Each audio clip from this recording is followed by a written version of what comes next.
Matapang na binatiko si Senadora Miriam Defensor Santiago ang posisyon ni Vice President Jejomar Binay na wala umanong masama sa political dynasties.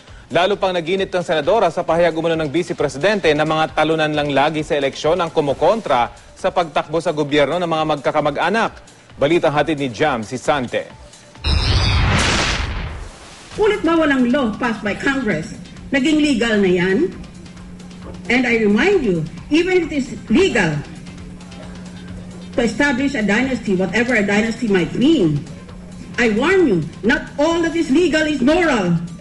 Muling nagpakawala ng maaanghang na salita si Senadora Miriam Defensor Santiago sa pagkwestiyon niya sa posisyon ni Vice President Jejomar Binay tungkol sa political dynasties.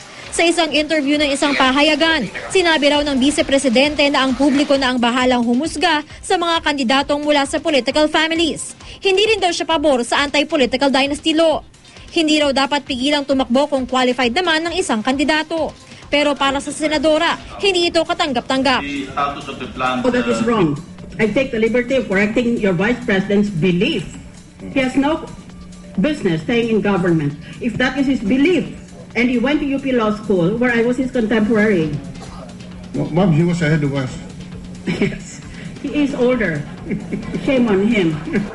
Tumatakbo sa pagkasenador ang anak ni Binay na si Nancy sa ilalim ng United Nationalist Alliance. Bago si Nancy, tumakbo at nanalong kongresista ang isa pang anak na babae ni Binay na si Abigail.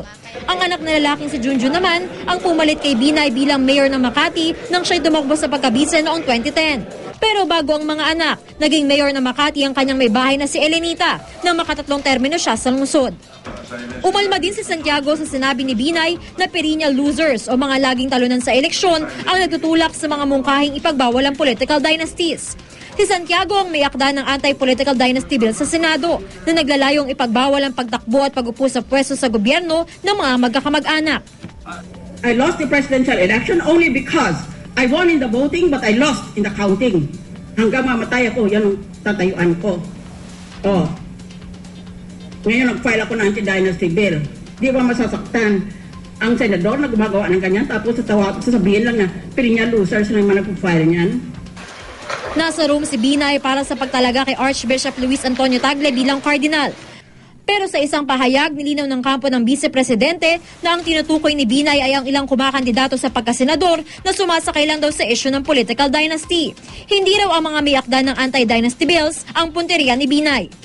Sa ngayon, nasa committee level pa ang panukalan ni Santiago na ipagbawal ang political dynasties. Pero kung tutuusin, pinagbabawal naman talaga ng konstitusyon ng political dynasties dahil dapat daw tiyakin ng Estado na pantay-pantay ang pagkakataon ng lahat para pumasok sa serbisyo publiko. Gayunman, hindi ito maipatupad dahil walang batas na magbibigay ngipin sa probisyong ito. Jam Sante, GMA News.